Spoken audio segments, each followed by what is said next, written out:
Hi friends, welcome to cooking Jofina computer knowledge. இந்த வீடியோவில் நம்ம என்ன பார்க்க போகிறோன்னா, எக்ஸலில் இன்னும் இது போல் டேட்டாஸ் க்ரியேட் பண்ணதுலேருந்து ரோஸ் அண்ட் காலம்ஸ் தனியாக பிரிக்க தெரியாமல் இருக்கிறீங்களா? இந்த வீடியோ பார்த்தீங்கன்னா கண்டிப்பாக ரோஸ் அண்ட் காலம்ஸ் எப்படி ஸ்ப்ளிட் பண்ணி கொண்டு வரலாம் அப்படின்றத நீங்கள் தெரிஞ்சுக்க முடியும். இதுக்கு நான் இப்போ ஒரு எக்ஸாம்பிளுக்கு 20 ரோஸ் 8 காலம்ஸில் வர மாதிரி இங்கே ஒரு மார்க் ஷீட் க்ரியேட் பண்ணியிருக்கேன். இப்போ இந்த மார்க் ஷீட்லேருந்து தான் நான் ரோஸ் அண்ட் காலம்ஸ் தனியாக நமக்கு தேவைப்படுற அளவு மட்டும் தனியாக எடுக்க போகிறோம். இதுக்கு என்ன ஃபங்க்ஷன் யூஸ் பண்ணோம் அப்படின்னு பார்த்தீங்கன்னா, டேக் ஃபங்க்ஷன் யூஸ் பண்ணணும். இப்போ நான் செப்பரேட்டாக இங்கே ஒரு செல்லில் டைப் பண்ணுறேன் பாருங்கள். Equal to take open bracket. இப்போ என்ன கொடுத்துருக்காங்க டேக் ஃபங்க்ஷனில் ஃபஸ்ட்டு நமக்கு அங்கே என்ன கொடுத்துருக்காங்க, அரே. அரேனா நம்ம கொடுத்துருக்க டேட்டாஸ் ஃபுல்லாக செலக்ட் பண்ணிக்கணும். இப்போ அந்த நேம்லேருந்து எல்லாம் ஃபுல்லாக அந்த மார்க் ஷீட் ஃபுல்லாக நான் செலக்ட் பண்ணியிருக்கேன். இப்போ அந்த அரே ஃபுல்லாக அந்த டேட்டா ஃபுல்லாக இங்கே செலக்ட் ஆகிடுச்சு. இப்போ நெக்ஸ்ட் அந்த டேக் ஃபங்க்ஷனில் என்ன கேட்க வச்சுருக்காங்கன்னா, ரோஸ். நமக்கு எந்த அளவுக்கு ரோஸ் தேவைப்படுதோ அந்த ரோஸ் மட்டும் இப்போ நம்ம கொடுக்க போகிறோம்.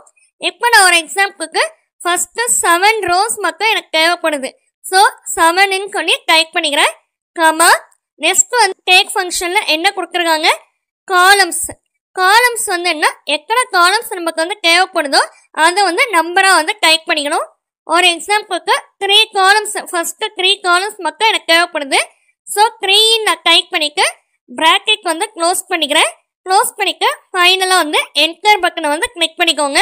இப்போ நமக்கு இங்கே பார்த்தீங்கன்னா ஃபஸ்ட்டு 5 ரோஸும் ஃபஸ்ட்டு 3 காலம்ஸும் இங்கே டிஸ்பிளே ஆகிடுச்சு. இங்கே பார்த்தீங்கன்னா அதே போல் 7th ரோவில் என்ன இருக்குது, பானு. ஃபஸ்ட்டு 7 ரோஸ் வரைக்கும் இங்கே டிஸ்பிளே ஆகிடுச்சா. அதே போல் first columns 3 columns, name, English, Tamil, இந்த ஃபஸ்ட்டு 3 காலம்ஸ் மட்டும் இங்கே நமக்கு டிஸ்பிளே ஆகிடுச்சு.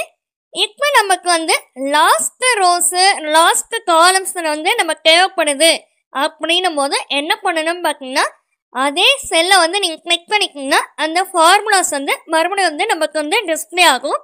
அதில் ஜஸ்ட் ரோஸு அண்ட் காலம்ஸ் அதை மட்டும் நம்பரை டைப் பண்ணிக்கிங்கன்னா சேஞ்ச் பண்ணிக்கிங்கன்னா லாஸ்ட் ரோஸு லாஸ்ட் காலம்ஸ் நமக்கு டிஸ்பிளே ஆகிடும். இப்போ லாஸ்ட் ரோஸ்க்கு நமக்கு தேவைப்படுது அப்படின்னும் போது அங்கே நான் ஆல்ரெடி என்ன டைப் பண்ணியிருந்தேன், 7ன்னு டைப் பண்ணியிருந்தேன். இப்போ நான் அதே 7 -7 அப்படின்னு கொடுக்க போகிறேன். -7ன்னு கொடுத்துட்டோம்னாவே நமக்கு லாஸ்ட் ரோஸ் மட்டும் டிஸ்பிளே ஆகும். அதே போல் காலம்ஸில் -5ன்னு நான் ஃபஸ்ட்டு கொடுத்துக்கிறேன். இப்போ நமக்கு எப்படி டிஸ்பிளே ஆகுது, வெறும் மார்க்ஸ் மட்டும்தான் டிஸ்பிளே ஆகுது. அங்கே யாருடைய மார்க்ஸுன்றது நமக்கு தெரியாது. ஸோ இப்போ அந்த நேம்ஸும் நமக்கு தெரியறதுக்காக நான் என்ன பண்ணிக்கிறேன், மறுபடியும் காலம்ஸில் -5க்கு பதிலாக -8ன்னு நான் டைப் பண்ணிக்கிறேன். ஏன்னா ஃபஸ்ட்டு இங்கே நமக்கு நேம் தான் இம்பார்ட்டண்ட்டாக ஆகுது. ஸோ எல்லா காலம்ஸும் நமக்கு தேவைப்படுது. ஸோ அங்கே -8ன்னு நான் டைப் பண்ணிக்கிறேன். இப்போ நமக்கு லாஸ்ட்டில் இருக்கிற லாஸ்ட் 7 ரோஸில் இருக்கிற ஸ்டூடெண்ட்ஸோடைய மார்க் ஷீட் இங்கே நமக்கு தனியாக டிஸ்பிளே ஆகிடுச்சு. ஓகே ஃப்ரெண்ட்ஸ், இது போல தான் டேக் ஃபங்க்ஷன் யூஸ் பண்ணி ரோஸ் அண்ட் காலம்ஸை தனித்தனியாக கிளிக் பண்ணி கொண்டு வரணும்.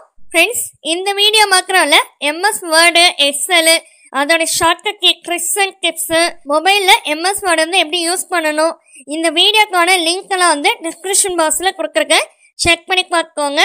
ஓகே ஃப்ரெண்ட்ஸ், இந்த வீடியோ பிடிச்சிருந்துச்சுன்னா லைக் பண்ணிக்கோங்க, உங்கள் ஃப்ரெண்ட்ஸ்க்கும் ஷேர் பண்ணிக்கோங்க, சப்ஸ்கிரைப் பண்ணிக்கோங்க. தேங்க்யூ ஃபார் வாட்சிங். Have a nice day.